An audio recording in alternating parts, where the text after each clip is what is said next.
ब्रजवासियों की आदत थी कि दीपावली के दिन इंद्र का पूजन किया करते हैं। आज भी दीपावली का दिन सारे ब्रजवासी खूब तैयारियों में लगे, घर घर पर व्यंजन बन रहे हैं, भोग तैयार हो रहा है। तो भगवान आए दाऊ भैया से, नंद बाबा से पूछने लग गए, बाबा ये हमारे ब्रजवासी सब इंद्र को पूजन क्यों करें? तो नंद बाबा कहने लग गए, लाला हमारो धन है गैया मैया, और गैयन को पालन कैसे होवे जब घास चरे, और घास कब होवे जब ये इंद्र पानी बरसावे, या मारे लाला हम वर्ष में देवता को एक बार पूजन करें। अच्छा बाबा ऐसी बात है। बाबा अगर हम पूजन ना करेंगे तो देवता पानी ना बरसेगो? लाला है सके। तो बाबा की एक काम करे, परीक्षण करके देखते हैं। आधे वृंदावन के इंद्र को पूजन करेंगे और आधे वृंदावन के ना करेंगे। जाते का हो लाला, पता तो चलेगा कि पूजन करबे तो ही पानी गिरे। भाई जो पूजन करेंगे उनके खेतन में पानी गिरेगा, जो ना करेंगे उनके खेतन पर ना गिरेगा। नंद बाबा कहने लगे, लाला मेरे समझ में तेरी बातें ना आ रही, तू कहा चाहे यो बता दे। तब भगवान कहते हैं, बाबा ये इंद्र कौन होता है हमारे कर्मों का फल देने वाला? हम जैसा कर्म करेंगे ना वो हमारे प्रारब्ध में आएगा, वो तो परमात्मा ने लिख दिया है। लाला तू कहां चाहे ये बता हमें। तब भगवान कहते हैं, बाबा दक्षिण में इस पृथ्वी में दो प्रत्यक्ष देवता है।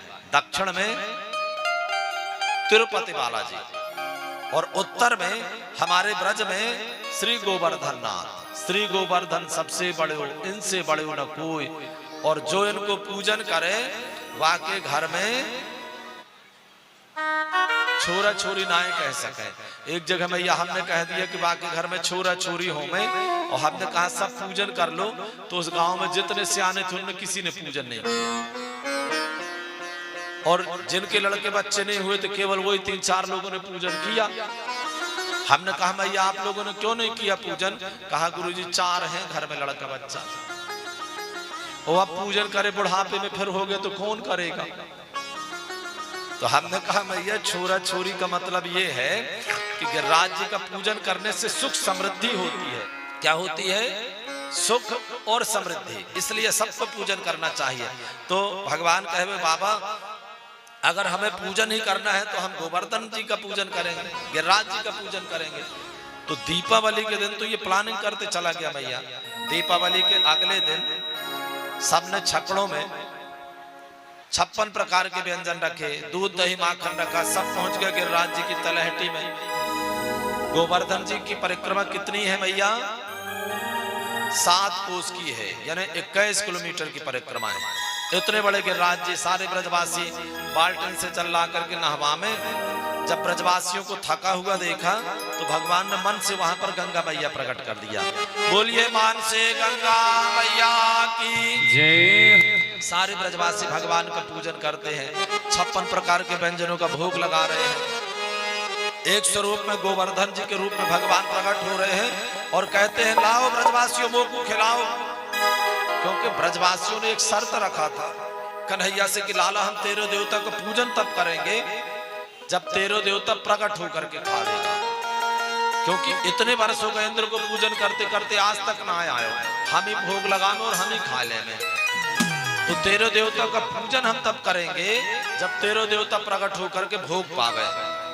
जा मारे भगवान प्रकट है गए।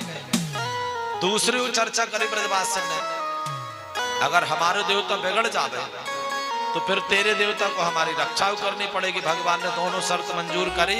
आज गिरिराज जी प्रकट होकर के पा रहे हैं। सारे ब्रजवासी खूब थपोड़िया बजा करके गिरिराज जी का पूजन कर रहे हैं।